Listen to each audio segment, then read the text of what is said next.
Welcome back to my channel Mrinal रेसिपीजमध्ये तुमच्या सगळ्यांचं स्वागत आहे। आज आपण बनवणार आहोत आलू चीज पापड रोल। त्यासाठी सगळ्यात आधी इथे आपण तेल घेणार आहे। तेल इथे आपण 1 आणि अर्धा पळी तेल ॲड करून घ्यायचं आहे। त्यामध्ये आपण तेल गरम झाल्यानंतर कढीपत्ता आणि त्याच्यामध्ये मोहरी ॲड करून घ्यायची आहेत। तर सगळ्यात आधी आपण इथे कढीपत्ता ॲड करून घेतलेला आहे।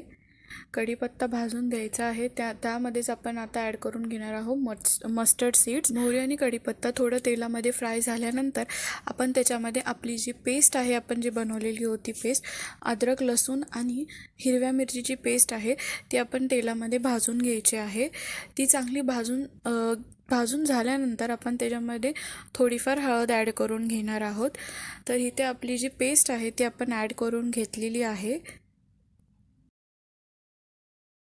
ही सेम भाजी तुम्ही बटाट्याचे वडे बनवताना सुद्धा यूज करू शकता। तर इथे आपण जे हळद आहे ती ॲड करून घेतलेली आहे।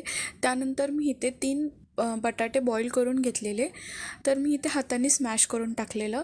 तुम्ही स्मॅशरने पण स्मॅश करून ॲड करू शकता किंवा कट करून सुद्धा तुम्ही बटाटे ॲड करू शकता। तुम्हाला जसा आवडेल तसं तुम्ही ॲड करू शकता। बटाटे एक एक करून मी आता स्मॅश करून त्याच्यामध्ये ॲड करून घेणार आहे आणि त्यासोबतच मी त्याच्यावरती चवीनुसार मीठ ॲड करून घेणार आहे। तर इथे आपले बटाटे आहेत स्मॅश करून झालेले आहेत। आता आपण वरून मीठ ॲड करून घ्यायचं आहे। चवीनुसार मीठ ॲड करून घ्यायचं आहे। मीठ थोडं आपण जास्तच टाकणार आहे, कारण की जेव्हा बटाट्याची भाजी वगैरे बनवतो तर त्याला मीठ जास्त प्रमाणात लागतं ॲज कम्पेअर टू बाकी सगळे भाजी जे आपण बनवतो त्यापेक्षा। तर इथे आपण आता आपली जी भाजी आहे ती प्रॉपरली मिक्स करून घेत आहोत। मिक्स करून घ्यायची आहे आणि त्यानंतर एका साईडला आपण पापड जे आहेत ते पाण्यामध्ये असे डीप करून घेणार आहोत।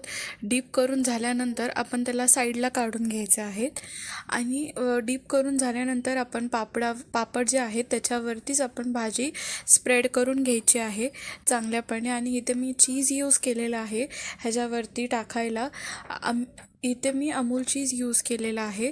तुम्ही कोणत्याही प्रकारचं चीज यूज करू शकता। चीजमुळे त्याला एक चांगला फ्लेवर येतो आणि आपली भाजी तिखट आहे त्यामुळे चीज आणि ग्रीन चिलीची कॉम्बिनेशन जे आहे ते खूप छान लागतं। तर इथे आपली भाजी जी आहे ती प्रॉपरली आपण लावून घेतलेली आहे। त्यावरती आपण चीजसुद्धा ॲड करून घेतलेलं आहे। तर आपण पापड जे आहे असे रोल करून घ्यायचे आहेत, जसे मी इथे रोल केलेले आहेत। आणि रोल करून झाल्यानंतर आता इथे आपण जे तेल आहे ते पॅनमध्ये ॲड करून घ्यायचं आहे। आपण ह्याला पापडला शॅलो फ्राय करायचं आहे, डीप फ्राय नाही करणार आहे आपण, कारण की जर डीप फ्राय केलं तर भाजी आतून खूप जास्त ब्राऊन होऊन जाईल आणि त्याला ती तशी टेस्ट येणार नाही जशी आपल्याला हवी आहे। तिथं तेलामध्ये आपले पापड आहेत ते आपण टाकलेले आहेत फ्राय होण्यासाठी।